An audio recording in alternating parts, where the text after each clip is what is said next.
오늘 긴 얘기를 하기가 힘들 것 같은데 땅의 대부분의 종교가 죽음 이후에 그 영원한 세계에 대해서 말을 합니다.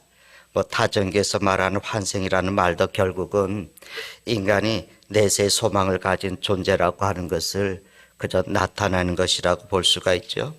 전도서 3장 11절의 말씀을 보면은 또 사람들에게는 영혼을 사모하는 마음을 주셨다. 이런 이 말씀이 있습니다. 그런데 하나님이 하시는 일의 시종을 사람은 측량을 할 수가 없다라고 그렇게 말씀을 하고 있습니다. 근데 다른 종교들은 죽음 이후의 세계에 대해서 사실은 해답을 얘기하지 못하고 있습니다. 불교에서 말하는 윤회설은 사람이 선을 쌓고 공덕을 쌓게 되면 부처가 돼서 죽은 다음에는 사람으로 환생을 하고 또 그렇지 못하게 산 사람은 다른 짐승이나 곤충 같은 것들로 환생을 한다고 하는 교리입니다. 그건 진리일 수가 없습니다. 오직 여러분 기독교만이 예수님이 죽으셨다가 사흘 만에 부활하심으로 인해서 내세의 영원한 세계를 우리에게 증거해 주셨다. 이렇게 선포를 합니다. 우리는 예수님 이전에도 죽음을 겪지 않고 승천한 에녹, 엘리야 이야기를 우리가 알고 있죠. 또 예수님께서 공생애에 사역하시는 동안에 죽은 지 나흘이나 되었던 나사로, 그리고 또 회당장 야이로의 딸, 그리고 그 나인성 가부의 아들을 죽음에서 살리신 것을 우리는 잘 알고 있습니다. 이거는 예수님께서 죽은 자를 살리실 수 있는 전능하신 하나님이시다라고 하는 것을 우리에게 보여주고 있죠. 또 한편 죽은 다음에 부활이 있다고 하는 것을 우리에게 미리 확인시켜 주시는 그런 그 사건입니다. 근데 우리 하나님께서 우리 인간에게 보여주신 커다란 권능 두 가지를 우리가 얘기한다면은, 하나는 말씀으로 우주 만물을 다 창조하신 것이고, 또 하나는 예수님께서 이 땅에서 그 빈 무덤을 남겨 놓으시고 죽은 자 가운데서 다시 사신 것 아닙니까? 만일 이 땅에서 예수님의 생이 그저 십자가의 비참한 죽음으로 끝났다면 기독교는 부활의 종교라고 얘기할 수도 없고 궁극적인 승리의 종교라고도 얘기할 수가 없고, 그저 우리가 따르던 그런 교주가 죽었다라고 하는 것 때문에 슬픔과 절망의 종교로 끝났을 것이고, 기독교라고 하는 이 종교는 지금까지 남아있지 않았을 겁니다. 근데 성경에 나타난 예수님의 부활에 대한 기록들을 살펴보면 예수님은 완전히 죽으셨다는 사실이죠. 성경이 그렇게 얘기합니다. 그래서 성경에 보면 예수님은 그 십자가에 달리셨을 때 그 예수님의 다리를 꺾지 않았다고 그래. 이미 숨을 거뒀기 때문에. 그렇게 그 말씀을 하고 있습니다. 그리고 아리마대 사람 요셉과 니고데모가 빌라도에게 가서 예수님의 시신을 내어달라고 그렇게 얘기하면서 장사를 지냈습니다. 죽지 않은 예수님을 빌라도가 장사라고 내어줬겠습니까? 말이 안 되는 얘기죠. 근데 여러분, 빌라도의 보고서라고 하는 것이 있거든요. 예수님의 체포와 신문 및 처형에 관하여 가해사에게 보내는 빌라도의 보고서라고 하는 제목의 문서가 있습니다. 지금 터키라고 하는 나라 이스탄불, 옛날에는 콘스탄티노플이었는데 그 안에 소피아 사원, 지금 소피아 사원이라고 그러면 옛날에는 소피아 성당이었죠. 거기에 있는 아주 중요한 문서인데, 빌라도가 당시에 로마의 황제였던 티베리우스에게 예수님에 관한 이야기 보고를 하는, 사건을 보고하는 중요한 문서입니다. 근데 거기에 빌라도는 내가 예수님을 잡았고 내가 예수님을 신문을 했는데 그 이스라엘 백성들의 그 소요로 인해서 그 소요가 일어날까봐 나를, 그 사람을 이 십자가에 내어줬다, 이렇게 보고를 하면서 예수님의 십자가의 죽으심이 사실이라고 하는 것을 총독이었던 빌라도가 황제에게 보고하는 그런 내용입니다. 우리 고백하잖아요. 본디오 빌라도에게 고난을 받으사 십자가에 못 박혀 죽으시고 장사한 지 사흘 만에 죽은 자 가운데서 다시 살아나셨다. 그러니 그 말씀을 합니다. 그래서 예수님께서 십자가의 고난을 당하심으로 죽으셨다는 역사적인 사실, 그리고 시간과 공간 세계에 부활하셨다고 하는 역사적인 사실을 증거해 주는 문서가 그런 이제 문서입니다. 그런데 이제 여기에 대해서 이제 부인하는 사람들이 많이 있죠. 환상을 본 거다.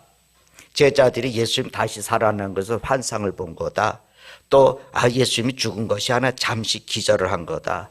여러분, 저도 기절하는 것은 경험을 했거든요. 마치 죽은 것처럼 기절했다가 다시 깨어났던 적도 있습니다만, 또 제자들이 예수님의 시신을 훔쳐가서는 부활했다고 그렇게 얘기한다. 그런 이제 사람들도 있습니다. 그런데 당시에 로마 정부는 예수님의 무덤을 돌로 막았고 임봉을 해놓고 군병들이 교대로 지켰습니다. 이거는 예수님의 죽음이 아주 확실하다고 하는 거거든요. 그런데 보면 예수님께서 빈 무덤을 남겨놓으시지 않았습니까?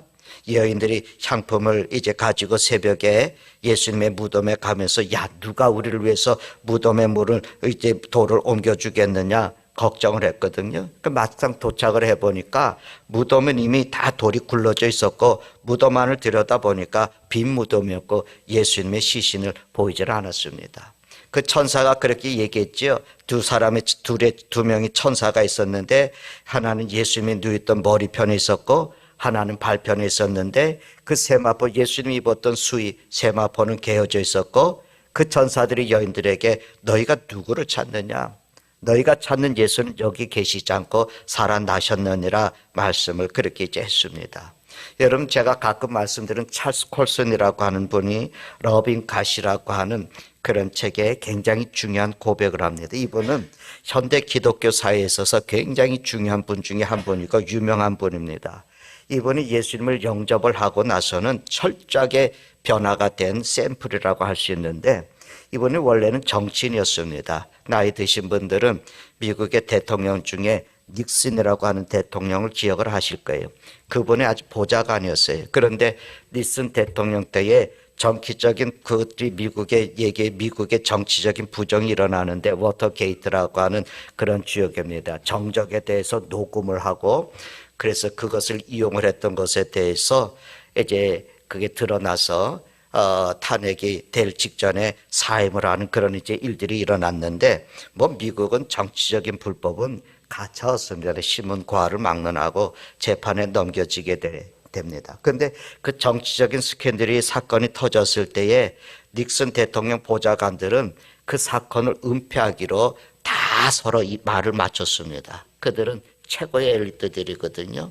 법에 대해서는 타의 추정을 불허하는 전문가들이었거든요. 그래서 그들은 누가 우리를 추궁을 해도 다 이 짜 맞춘 말을 가지고 완벽하게 우리는 지킬 수 있다. 그렇게 믿었습니다. 그런데 얼마 가지 않아서 그들의 말은 어긋나기 시작을 했고 결국은 뚝이 무너지면서 다 이제 무너지듯이 모든 거짓들이 다 들통이 나고 말았습니다. 무슨 유명한 엘리트들이 무슨 까닭에 그토록 치밀하게 짜맞춘 몇 마디의 말을 지키지 못하고 다 감옥 신세지는 그런 이제 그 일들을 당해야 됐을까? 왜냐하면 여러분, 그들이 지키려고 했던 것은 진실이 아니고 거짓이었기 때문에 그래요. 여러분, 거짓은 어떤 힘으로도 지켜지지 않습니다. 거짓은 영원히 지킬 수 있는 방법이 없습니다. 거짓은 때가 되면은 반드시 그 정체가 드러나게 돼 있습니다. 그런데 이 사실을 자신의 삶으로 확인한 찰스 콜슨이 예수 그리스도의 부활을 진심으로 믿지 않을 수가 없었습니다. 그가 생각한 것이 뭐냐면 만약에 예수님께서 부활하지 못했다면, 부활한 것이 아니라면 예수의 부활을 제자들이 입을 맞추고 꼬맨 거짓말일 수밖에 없는데 그것이 거짓말이라면은 그 무식한 어부들이 입을 맞춰서 말한들 얼마 못 가서 다 어긋나지 않겠느냐. 꾸며진 거짓말은 예루살렘을 넘기 전에 허물어지지 않았겠느냐. 무식하게 짝이 없는 갈릴리 어부들이 전한 예수의 부활이 그 증언이 2000년이 지난 오늘까지도 무너지지 않고 살아서 역사하는 것은 그것이 인간에 의해서 꾸며진 거짓이 아니라 누구도 할 수 없는 진실이기 때문이다. 이런 고백을 하면서 그가 예수 그리스도를 영접을 하게 됩니다. 여러분, 예수님은 지금도 살아계신 우리 하나님이십니다. 그 예수님께서 제자들을 만나 주시지 않았습니까? 그 제자들 갈릴리에서 만나시는 것이 오늘의 얘기인데, 여러분, 윌리엄 바클레이가 예수님의 부활은 환상도 아니고 상상도 아니고 영적인 환각도 아니고 우리와 똑같은 육신을 가지신 몸으로 부활하셨다는 사실을 아주 분명하게 우리에게 증거하기 위해서 갈릴리 해변에 나타나셔서 제자들에게 조반을 주셨고 자기도 잡수셨다고 이렇게 그 해석을 하고 있어요. 이게 굉장히 우리에게 중요합니다. 그런데 오늘 우리가 말씀을 보면서 주님께서 제자들이 어떤 상태에서 제자들을 찾아오셨을까? 제자들이 낙심과 실망과 좌절 속에 있을 때 주님이 찾아오셨어요. 여러분, 우리 삶 속에는 기쁨이 있고 즐거움이 있지만 이 기쁨과 즐겁고 늘 승리하기보다는 때로는 좌절과 절망과 시리에 빠진 날들을 우리가 많이 경험을 합니다. 공고한 날들과 형통한 날들이 우리는 같이 병행해서 찾아오거든요. 예수님의 빈 무덤만 봤던 제자들은 엄청난 허탈감과 좌절에 빠졌어요. 예수님이 부활하셨다고 했지만 여전히 확신이 가지 않았어요. 언제 그렇게 있을 수 없어서 여러분, 우리 흔히 목구멍이 포도청이다 그래서 3년 전에 삶의 도전으로 다시 돌아갔습니다. 갈릴리 어장으로 가자고. 그래서 오늘 이 말씀 3절에 시몬 베드로가 난 물고기 잡으러 간다 그렇게 얘기했더니 다른 제자들도 야 우리도 가자 그러면서 보니까 2절의 말씀을 보니까 대개 한 7명쯤 됐던 것 같아요. 나가서 배에 올라가서 고기를 잡았지만 밤새 아무것도 잡지 못했습니다. 4절의 말씀에 보니까 날이 새어갈 때 예수님은 바닷가에 섰지만 제자들은 그분이 예수님인 줄 알지 못했습니다. 밤새 수고했는데 제자들은 빈 그물이었습니다. 날이 밝아왔습니다. 이제는 그 빈 그물을 가지고 허탈감 속에 그냥 무트로 올라올 시간이 됐습니다. 그때 부활하신 예수님이 그들을 찾아오셨고 바닷가에 서 계셨습니다. 그리고 이미 그들의 시장함을 아시고 먹을 것까지 준비해 놓으셨어요. 여러분, 이렇게 예수님을 철저하게 좌절과 실망과 실에 빠져 있는 저와 여러분을 찾아오시는 분이다 기억을 하십시다.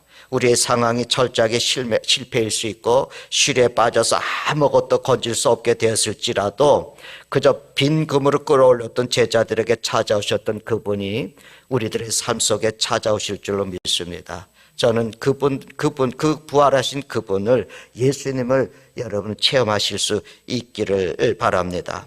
여러분, 누가복음 24장에 보면은 고향을 떠나서 그 예수님을 따르다가 예수님께서 십자가에 죽으시니까 실에 빠져서 고향 자기 엠마오로 돌아가던 두 제자를 부활하신 주님이 동행해 주지 않았습니까? 말씀을 가르쳐 주셨고 음식을 또 나눠 주셨고 그래서 그들의 눈을 밝혀서 부활하신 주님을 보게 하셨죠. 그래서 그들이 가던 길을 되돌아서 예루살렘의 마가 요한의 다락방으로 가지 않았습니까? 거기에 가서 11제자가 있는데 우리가 봤다고, 부활하신 예수님 우리가 만났다고 그들이 소개를 하고 있습니다. 우리가 성경의 말씀들을 보면 구약에도 좌절에 빠져있던 엘리야를 하나님께서 찾아가셔서 로둠 나무에서 죽기를 구하는 그에게 천사를 보내서 떡과 물을 공급하시고 40주야를 걸어서 하나님의 산 호렙에 보내신 거 여러분 기억하지 않습니까? 하나님, 우리가 낙담 속에 있을 때, 실망과 좌절 속에 있을 때, 삶의 아주 궁핍함 속에 있을 때, 우리 길이 보이지 않는다고 할 때 주님은 우리에게 찾아오십니다. 창세기 여러분 16장에 보면은 하갈에 대한 얘기가 있거든요. 하갈은 우리가 아브라함이 주인공이고 사라가 주인공이지 사갈은 그 집의 하인 아니었습니까? 하나님께서 사라의 여정에게 한 번은 이렇게 묻습니다. 그가 이 사라의 그 학대에 너무 힘들어서 도망을 갔을 때, 물론 자기의 허물 때문에 학대를 받게 됐지만 하나님은 그 하갈을 불렀어요. 내가 어디로 왔고 어디로 가느냐? 주여, 내가 내 여주인 사례를 피해서 도망을 하고 있습니다. 하나님께서 그에게 은혜를 베푸시잖아요. 네가 임신했으니까 아들을 낳을 텐데 그 이름을 임마누엘이라 하라. 여호와께서 내 고통을 들으셨다. 네 고통을 들으셨다. 그리고는 나중에 사라에게 아이가 생기고 그리고 이삭을 낳지 않았습니까? 근데 이제 이삭과 사이에서 이스마엘의 갈등이 일어나니까 사라가 많이 힘들었어요. 그래서 그 아이들을 내보냅시다. 그래서 아브라함이 그렇게 이제 내보내게 됩니다. 내보냈는데 물도 떨어졌고 떡도 떨어졌고 하갈은 아들 이스마엘이 죽는 모습을 차마 볼 수 없어서 하살이 떨어질 만큼 저 멀리 떨어져서 방송대곡하면서 웁니다. 굶주림 속에서 그 사막 한복판에서 물도 없고 먹을 거 없을 때 그때 하나님이 나타나셨습니다. 그러면서 하신 말씀이 창세기 21장에 보면 하나님이 그 아이의 소리를 들으셨다고, 그 아이의 소리를 들으셨다고 하나님의 사자가 하늘로부터 하갈을 불러 이르되 하갈아 무슨 일이냐, 두려워하지 말아라. 하나님이 저기 있는 아이의 소리를 들었나니 너는 일어나 아이를 일으켜 내 손으로 붙들라. 그러면서 하나님이 그를 큰 민족을 이루게 하겠다고, 그러면서 하나님께서 하갈의 눈을 밝히셔서 샘물을 보게 하시고 가서 가족 부대에 물을 채워서 그 아이에게 줬다고 말씀하고 있습니다. 실망과 좌절과 절망 속에 빠져있는 사람에게 부활하신 주님은 찾아오셔서 문제를 해결해 주시는 분이다. 이 확신을 우리가 함께 가질 수 있기를 바랍니다. 여러분, 소련의 저항 작가인 솔제니치라는 사람이, 우리 작가가 있죠. 여러분 잘 아시는데 집단 수용소의 하루라고 하는 글 중에 그분이 남긴 얘기가 있는데 모두가 절망에 빠져서 쓰러지고 있는데 그 중에 단 한 사람이 눈이 바짝바짝 빛나면서 밤마다 잠자리에 무언가를 읽더라는 거예요. 이 사람 그 수용소 생활 속에서도 이 사람 절망하지 않고 소망 가운데 살아가고 있는데 나중에 알고 보니까 밤마다 성경 구절이 적혀있는 종이 한 장을 꺼내서 읽고 있었습니다. 여러분, 그는 부활하신 예수님을 믿음으로 인해서 좌절스럽고 절망스럽고 소망을 잃어버릴 수 있는 그 삶의 환경 속에서도 삶의 생기를 잃어버리지 않고 살아갈 수 있었던 겁니다. 오늘 우리가 살아계신 하나님을 내가 확신만 하면, 그분에 대한 믿음의 고백만 내가 할 수 있으면 삶의 역경이 하든지 내일의 두려움들도 우리가 극복하면서 삶을 이뤄갈 줄로 믿습니다. 여러분, 또 한 가지 우리는 부활하신 주님은 일상의 삶 속에 내게 찾아오신다. 그저 여러분, 주님이 내가 너하고 함께 하겠다, 이 약속하신 말씀을 마음에 새기십시오. 부활하신 주님은 시간과 공간을 초월하셔서 우리 가운데 함께 하시는 임마누엘의 하나님이십니다. 그분이 오시면 뭘 하겠습니까? 내 인생의 근본적인 문제를 해결해 주지 않겠습니까? 부활하신 주님이 겉옷을 벗고 밤을 새면서 고기를 잡는 배들의 삶의 현장에 찾아오셨잖아요. 그러면서 하신 말씀이, 야, 그 배의 오른편에다가 그물을 내려. 주님 말씀하지 않았습니까? 여러분, 예수님이 없이 그저 자기 마음대로 내 방식대로 그물을 던졌는데 내 경험도 있었지만 아무것도 할 수 없고 실패의 결과뿐이었거든요. 그 실패의 현장에 찾아오셔서 그 삶의 문제를 해결해 주셨거든요.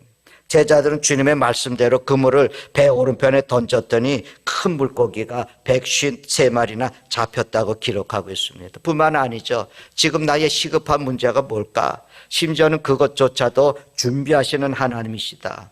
여러분, 시장한 제자들에게 조반을 먹이시기 위해서 숯불을 피워놓으시고 생선까지 구워놓으시고 떡도 준비하시고 기다리셨다. 제자들이 밤새도록 일을 하고 들어왔을 때 시장한 그것을 주님은 아신 거예요. 주님은 그것까지 다 아시고 계신 거예요. 주님 제자들의 시장함을 아셔서 떡을 준비하시고 생선을 다 구원하셨습니다. 베세다에 들여서 주님의 말씀을 드리고 또 수많은 사람들, 5천 명이나 되는, 남자만 5천 명이 되는 그 사람들이 시장한 것을 아셨어요. 주님은 오병이의 기적을 통해서 그들을 배불리 먹이시는 그 역사를 우리가 볼 수 있지 않습니까? 그래서 히브리서 4장 15절 말씀은, 우리에게 있는 대제사장은 우리의 연약함을 동정하지 못하시리가 아니다. 우리의 약함을 아시는 분이다. 그래서 오늘 우리에게 주님이 가르쳐 주신 기도, 오늘날 우리에게 일용할 양식을 주옵소서. 그 기도를 우리에게 가르쳐 주셨잖아요. 근데 그 기도를 우리에게 가르쳐 주신 뿐만 아니라 이미 주님은 우리가 구할 때 일용할 양식을 주실 준비를 해 두셨습니다. 우리의 굶주림을 아시고 우리의 배고픔을 아시고 우리의 필요를 충족시켜 주시기 위해서 떡을 준비하시고 생선을 구우시고 조반을 준비하시는 하나님이십니다. 어느 글에 이런 글을 봤어요. 어느 미국에 있는 가정인데 뜰에다 장미를 키우는 가정인데 그 남자가 늘 뜰에 나와서 장미를 이제 키우고 물을 주고 그러면서 그 장미를 가꾸고 다듬을 때에 휘파람을 크게 부는 겁니다. 근데 하루는 이웃에 사는 사람이 아니 왜 그렇게 날마다 휘파람을 크게 불면서 즐거워하냐고, 왜 그렇게 날마다 휘파람을 불면서 장비를 가꾸냐 그랬더니 하루는 이 사람이 그 옆에 있는 주인, 그 이웃을 식사에 초대했어요. 그러면서 그 이웃에게 자기 아내를 소개를 합니다. 근데 아내는 앞을 볼 수 없는 시각장애인이었다는 거예요.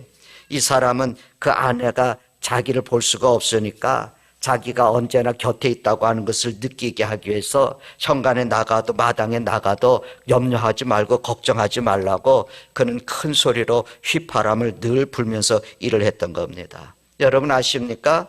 하나님은 멀리 계시지 않습니다.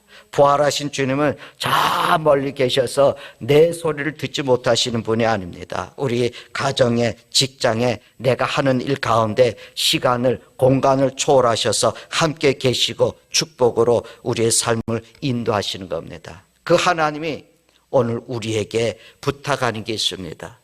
내가 살아난 것을, 내가 너하고 함께 있는 것을, 내가 하나님인 것을 너는 절하는 거예요. 그래서 우리에게는 사명이 있거든요. 오늘 15절 잊지 않았지만 이에 보면은 부활하신 주님께서 조반 후에 베드로에게 그러죠. 너 나 사랑하느냐고, 내 양 먹이라고, 내 양을 치라고, 내 양을 먹이라고 3번이나 거듭해서 말씀하지 않습니까? 그에게 새로운 사역을 맡긴 거예요. 사실은 이 사역은 새로운 거기보다는 이전부터 주님께 부름 받았을 때 주셨던 사역이거든요. 여러분, 여러분 예수님을 사랑하십니까? 여러분 여기 있는 분들이 예수님 다 사랑하지 않는데 이곳에 있다면 얼마나 어리석은 거겠어요? 예수님 사랑하십니까? 여러분 예수님을 사랑하는 그 사랑하는 마음을 주님께서 여러분의 진실한 마음을 아실 만큼 사랑하십니까? 주님께서 지금 보시면서 그래 네가 나를 사랑하는구나 라고 하는 것을 느끼실까요? 그만큼 여러분 사랑하십니까? 여러분의 지나간 삶의 날들의 삶 속에서 주님으로부터 부여받은 그 사명이 있으십니까? 아니면은 잊어버리고 지나왔습니까? 아니면 생각도 못하고 지나왔습니까? 오늘 여러분 살아계신 주님에 대한 믿음을 가지고 그렇구나, 주님은 살아계시구나, 내가 주님 사랑합니다, 이 고백을 진실하게 마음을 다해서 할 수 있다면 주님은 다시금 우리에게 오셔서 내가 살아가야 할 삶의 가치를 가르쳐 주실 거고, 내가 인생을 살아야 될 목표를 보여주실 거고, 또 하나님의 나라 영광을 위해서 우리에게 사명도 주실 겁니다. 여러분 에베소 교회 같이 처음의 사랑, 그것이 회복이 필요하지 않습니까? 처음에 가졌던 그 열심과 믿음 여전히 지금 가지고 계십니까? 아니면 식었습니까? 회복해야 할 때가 아닙니까? 기쁨을 회복하시고 예배를 회복하시고 복음을 위해서 부르신 증인의 삶을 회복을 하십시오. 부활하신 주님께서 사울을 만나시고 사울을 변화시키는 놀라운 은혜들이, 또 베드로에게 놀라운 사명을 맡기시는 그런 축복들이, 주를 사랑하고 믿음에 고백하는 사람들을 통해서 하나님의 나라의 위대한 역사를 이루시는 큰 능력이 여러분 저와 여러분의 삶 속에, 우리 교회 속에 넘쳐나기를 주님의 이름으로 축원합니다.